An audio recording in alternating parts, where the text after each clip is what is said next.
صوبہ پنجاب کی وسعتوں میں چمکتا ضلع جھنگ یوں ابھرتا ہے جیسے فطرت نے سکون اور وقار کا چاند سجا دیا ہو۔ یہاں دریائے چناب اور دریائے جہلم کی بہتی لہریں ہر لمحہ وقت و محبت کی گہری اور خاموش گواہی دیتی ہیں۔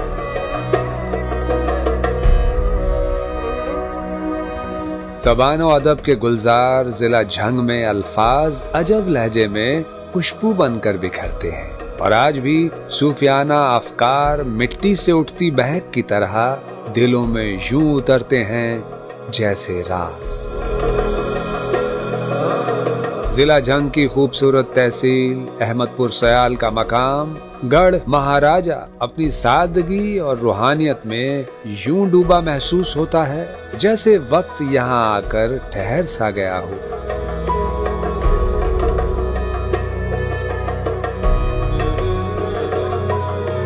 اس خاموش تقدس کے دامن میں مزار حضرت سخی سلطان باہو رحمت اللہ علیہ ایک نورانی مرکز کی صورت دلوں کو اپنی جانب کھینچتا ہے۔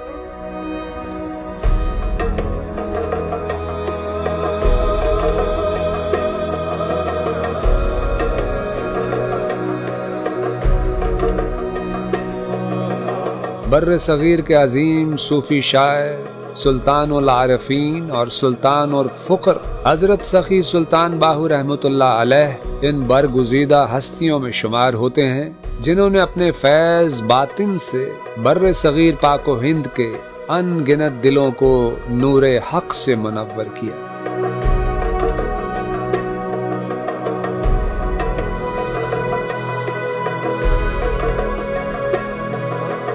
آپ کی ولادت سن 1039 ہجری بمطابق 1629 عیسوی میں ضلع جھنگ کی تحصیل شورکوٹ میں ہوئی، جبکہ آپ کے اجداد وادی سون کیسر ضلع خوشاب کے گاؤں انگا سے تعلق رکھتے تھے۔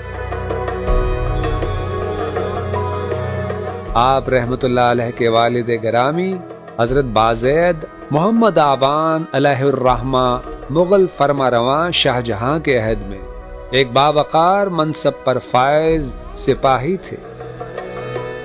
حضرت سخی سلطان باہو رحمت اللہ علیہ کو ازل ہی سے ایک خاص روحانی نسبت عطا ہوئی اور حکم الہی سے آپ کے اسم مبارک کے ساتھ باہو کی نسبت جڑی، اور یوں آپ پیدائشی ولی کے طور پر اس دنیا میں جلوہ گر ہوئے۔ آپ کی حیات سراپائے ہدایت و معرفت کا روشن مینار تھی۔ حضرت سخی سلطان باہو کا تعلق آوان قبیلے سے تھا اور شجرہ نسب کے اعتبار سے آپ حضرت علی کرم اللہ وجہہ کی غیر فاطمی اولاد میں سے ہیں۔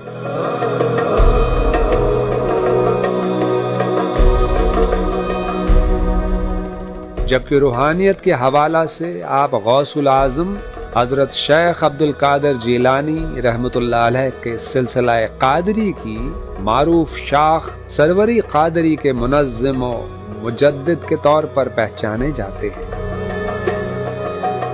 یہ امر بھی نہایت قابل ذکر و فکر ہے کہ بظاہر رسمی تعلیم سے محروم ہونے کے باوجود آپ علم و عمل کے ایسے بہرے پیکراں تھے کہ آپ نے قریباً 140 تصانیف رقم فرمائی۔ آپ کا پنجابی کلام ابیات باہو آج بھی دلوں میں اترتا ہے، اور فارسی کتب دیوان باہو، رسالہ روحی شریف، گنج الاسرار اور جامع الاسرار علم و عرفان کے درخشاں مینار کی حیثیت رکھتی ہیں۔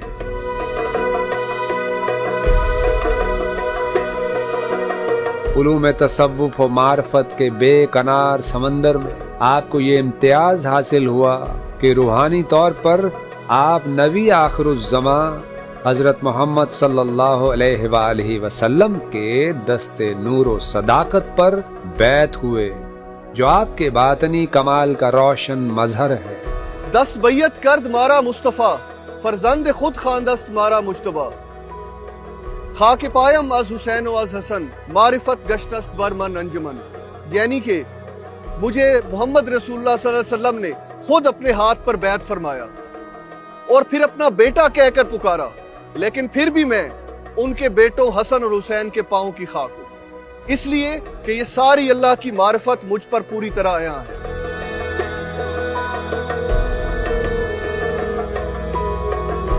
مزار حضرت سخی سلطان باہو کے بلند مینار دور سے یوں دکھائی دیتے ہیں جیسے روحانیت کی کوئی صدا آسمان کی طرف بلند ہو رہی ہو۔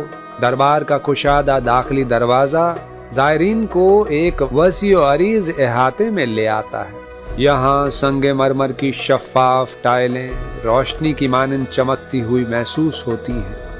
یہ اپنی مسجد نما ساخت کے باعث سادگی اور وقار کا حسین امتزاج پیش کرتی ہے۔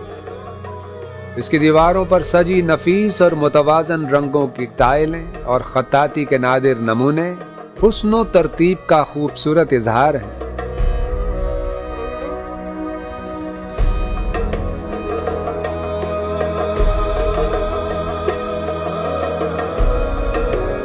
مزار حضرت سلطان باہو سے ملحقہ مسجد اپنے روایتی طرز تعمیر میں دل پر اثر کرتی دلکشی رکھتی ہے۔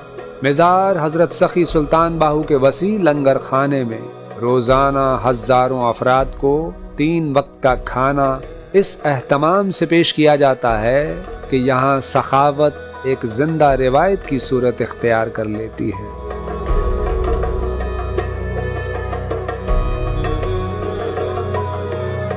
مزار حضرت سخی سلطان باہو کے ایک ہال نما کمرے میں آپ کی قبر مبارک نہایت وقار کے ساتھ جلوہ افروز ہے۔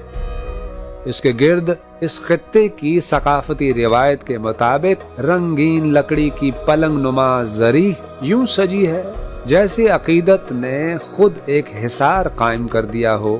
اس کے گرد زائرین خاموش خشوع کے ساتھ فاتح خوانی میں مصروف رہتے ہیں۔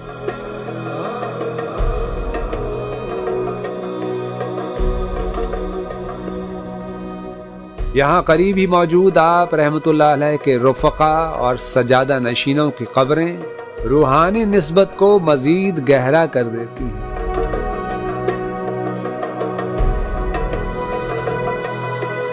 مزار کی چھت کی اندرونی سطح پر کی گئی نفیس رنگوں کی دلکش کاریگری ایک ایسا منظر پیش کرتی ہے جو محبت و عقیدت کی جھلک بن کر ابھرتا ہے۔ اپنی نزاکت و ترتیب میں یہ فن کمال مغل طرز تعمیر کی حسین یاد تازہ کرتا ہے۔